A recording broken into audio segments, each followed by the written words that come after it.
Today I'm going to try an in-depth lesson on a hymn, I'm the Bread of Life. So let's go ahead and jump into it. Here it is.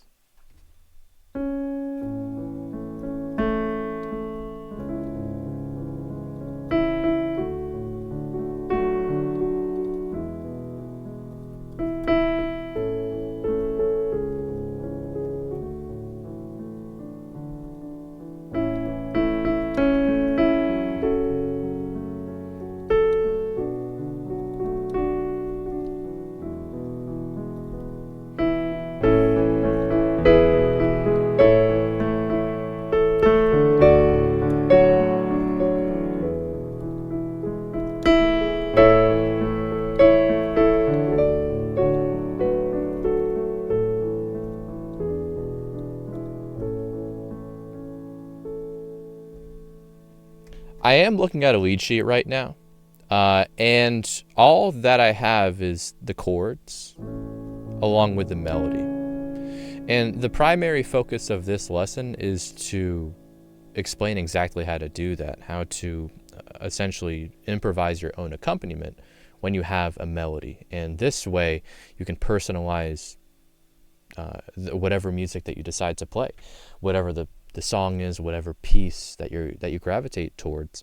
I want to show you exactly how you can have fun with it and how you can branch out and try new ideas and new techniques. So here's the same hymn, but I'm going to see if I can spice it up a little bit, just make it swell a little bit more.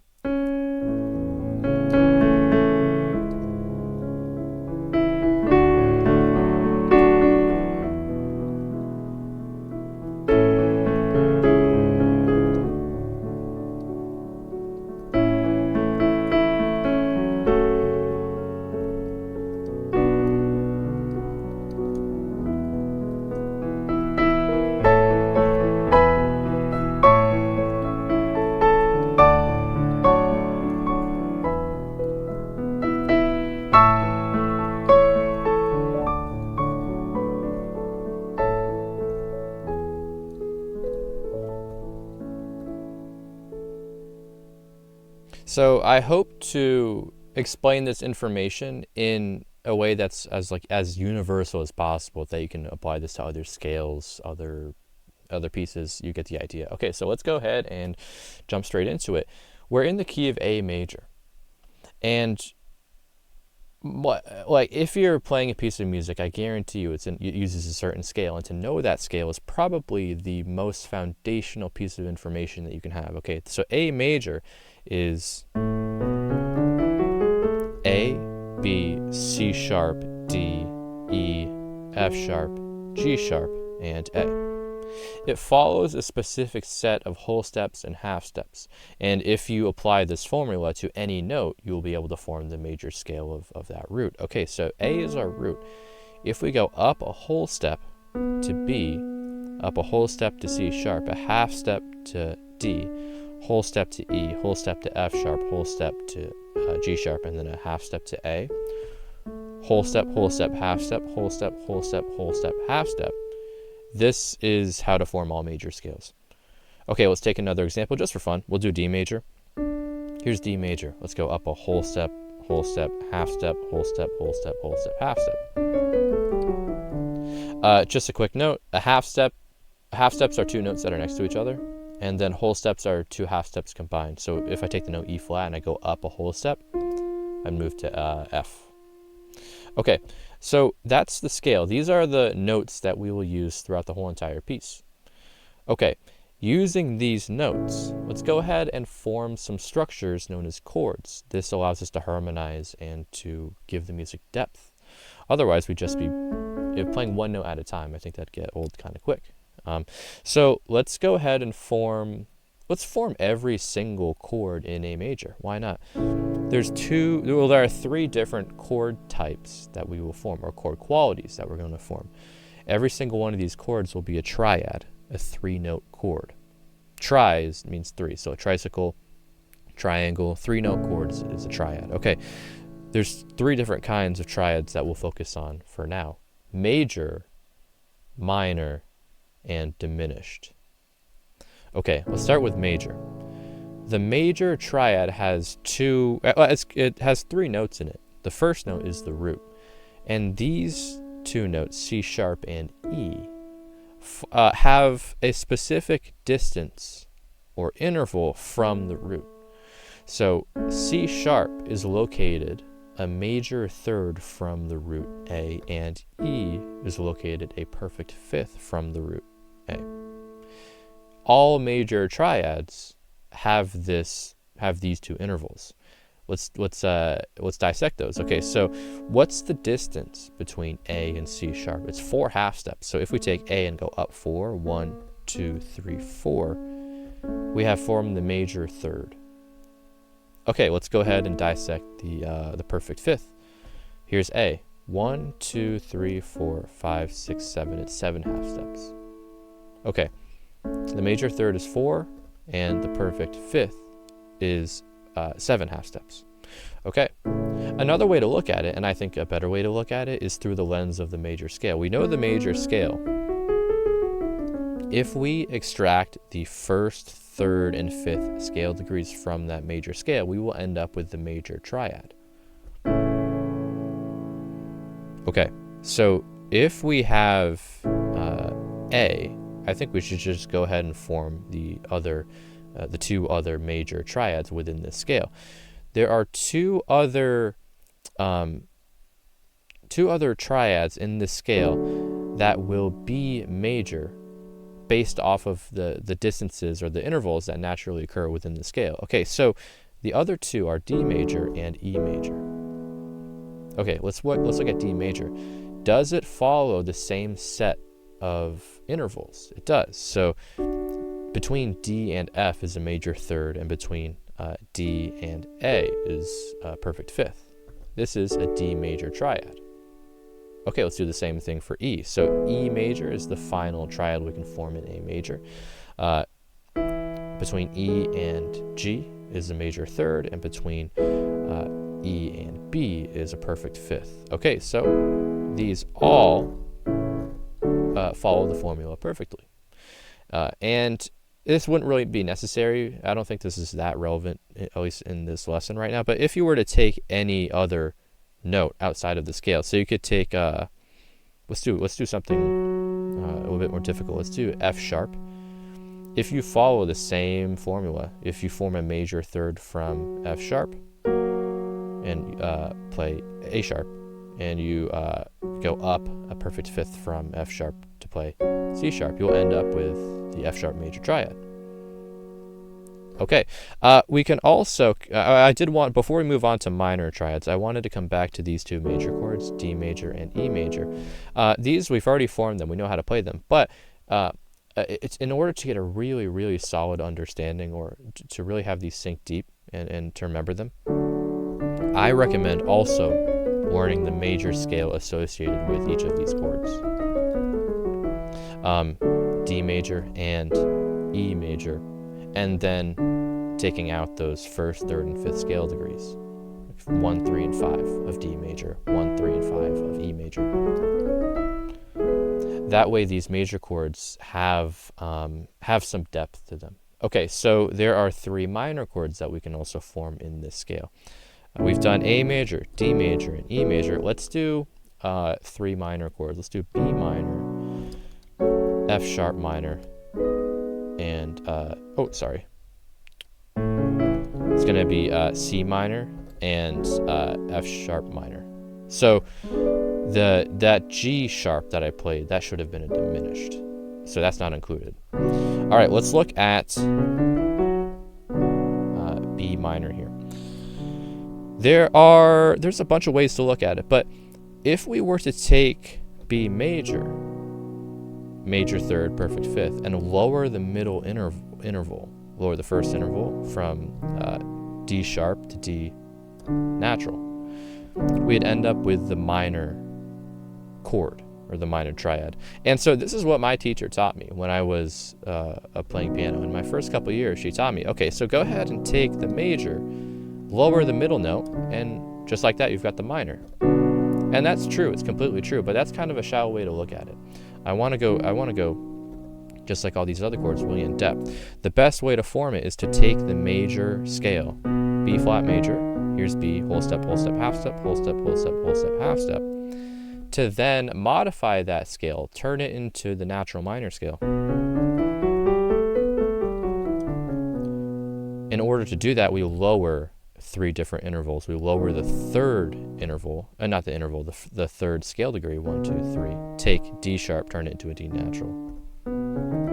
Take the 6th scale degree and turn it into F natural. Oh, sorry, 1, 2, 3, 4, 5. This is the 6th scale degree, my bad. So scrap that. G sharp, turn it into a G natural. Take the 7th scale degree, A sharp, turn it into an A natural. So lower the 3rd, 6th, and 7. Then, using that minor scale, find the 1st, 3rd, and 5th scale degrees, 1, 3, and 5. And then, we can go ahead and take a look at all these intervals. We have the we have the minor third, which is 3 half steps, 1, 2, 3, from B, the root. And the perfect 5th is the same as it would be in the major. 1, 2, 3, 4, 5, 6, 7. That right there is the B minor triad. Okay, let's move to C minor. Same deal here. That's the C sharp minor, natural minor scale. The first, 3rd, and 5th scale degrees are C, E, and G sharp. We have a minor third between C sharp and E, and we have a perfect 5th between C sharp and G. This is a C sharp minor triad. All right, finally we go to F sharp minor. The F sharp minor scale looks like this. 1st, 3rd, and 5th scale degrees are F sharp, A, and C sharp. We have a minor third between F sharp and A, and a perfect 5th between F sharp and C sharp. All right, so if we go ahead, that's a lot there, but if we go ahead and actually, we just go ahead and recap here. A major. Let's go to the next note in the A major scale, B. What's the only triad that we can form using the notes of the A major scale? It's going to be B minor triad. Let's go to C sharp. It's going to be a minor, C sharp minor. All right, let's go to D major. Let's go to E major, F sharp minor. Finally, the diminished. So the diminished quality is completely different from the major and minor. When we say major and minor chords, major triad, minor triad, we're referring to a specific interval. When we say A major, we're referring to the 3rd. When we say C sharp minor, we're referring to the 3rd. How come there's no mention of the perfect 5th? We just don't even say it. We just kind of omit it from the title. That's because it shows up later on. So here's the diminished triad. G sharp diminished. The G sharp scale is, we don't really have to go over it because it has so many okay, so it's G sharp, A sharp, B sharp, C double sharped. This is D sharp, E sharp, F double sharp, G sharp. Okay, that's the G sharp major scale, but that's really not necessary. We can go ahead and form the G sharp major triad. G sharp, B sharp. We have to call it B sharp because that's a whole nother rabbit hole. So B sharp and D sharp. If we lower, this is the G sharp major chord. If we lower that middle interval and turn it into a minor, a G sharp minor, we have G sharp, B, and D sharp. Okay, so far in all of these chords that we've formed, every note in the chord has been positioned a minor third or a major third from each other. In other words, every single note is distanced either 3 half steps or 4 half steps from each other. Otherwise, that would cause the chord to be something different. If I were to change a note in this chord, and I were to increase the interval so that it's more than 4 half steps, so between B, and E. There's 5 half steps, 1, 2, 3, 4, 5. This becomes an inversion of something different, and we don't want that. So the reason that we call G sharp a diminished chord as opposed to G sharp minor third diminished, the reason we only say diminished in the title is because when we lower the perfect fifth 7 half steps and we lower it a half step so that it's 6 half steps between the root and the diminished fifth, there's only one position available for the middle note, and it's here, because otherwise that would break the rule that we've just established for forming all triads, which is that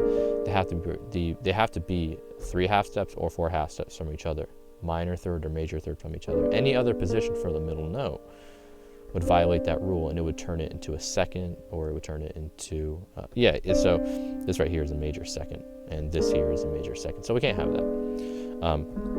So that's why we call it diminished. We have so to diminish something is to make it smaller, and we have made this chord smaller and diminished it, so it is G sharp diminished. Those are all the chords that we can form within A major, B minor, C sharp minor, D minor, E minor, F sharp minor, G sharp diminished, and finally, again, A major.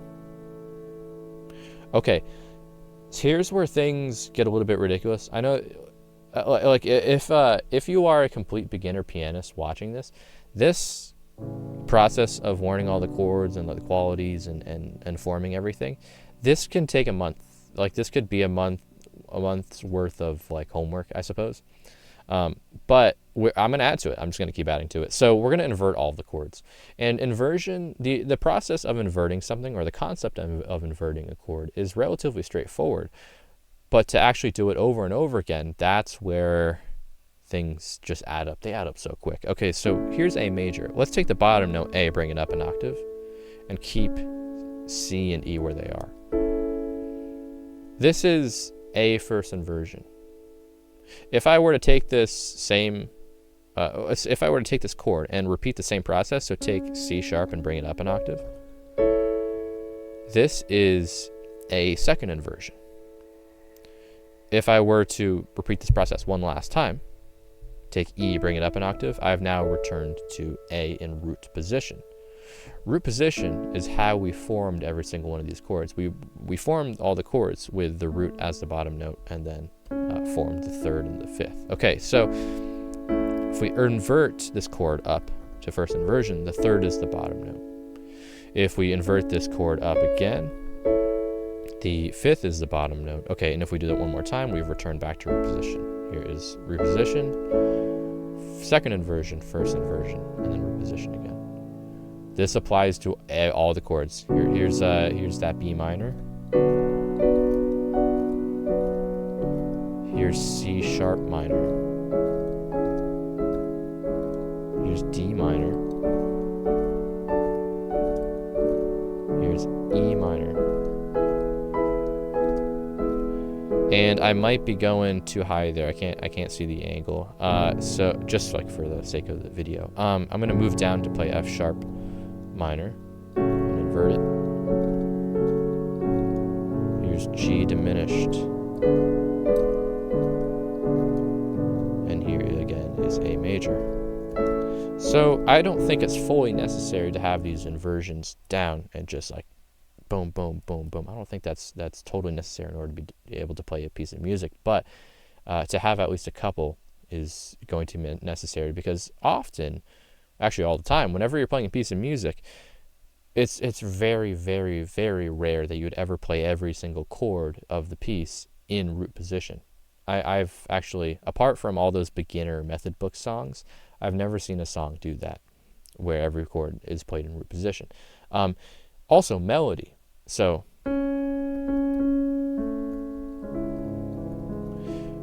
in order for a melody to really stick out, I generally try to make it the top note.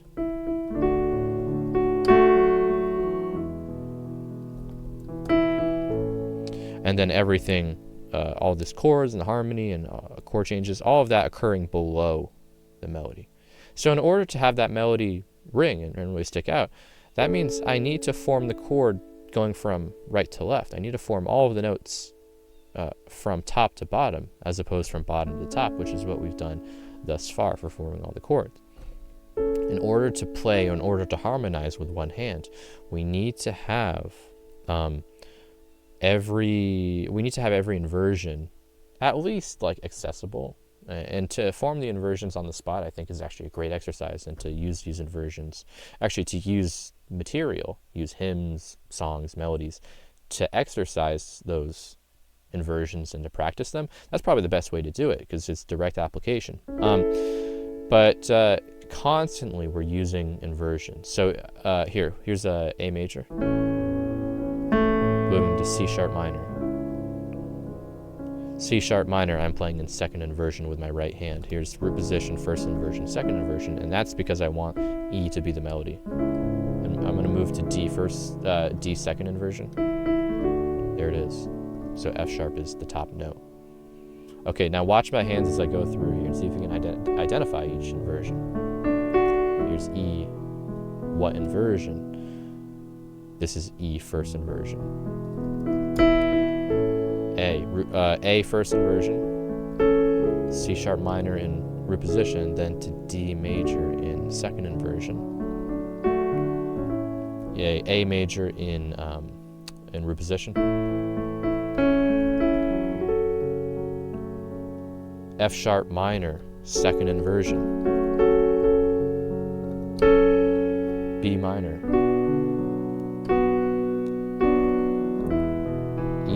in first inversion. Whenever we talk about, when someone refers to a chord and they don't mention any inversion, it means root position. So this is B minor, E first inversion, A first inversion, E, A second inversion, D first inversion, E, I'll do root position here. A in root position. But the melody goes C sharp A. I'm going to go ahead and just use those inversions. Go to second, first, first inversion D, root position D, A first inversion, E second inversion to A in first inversion. So they're just everywhere.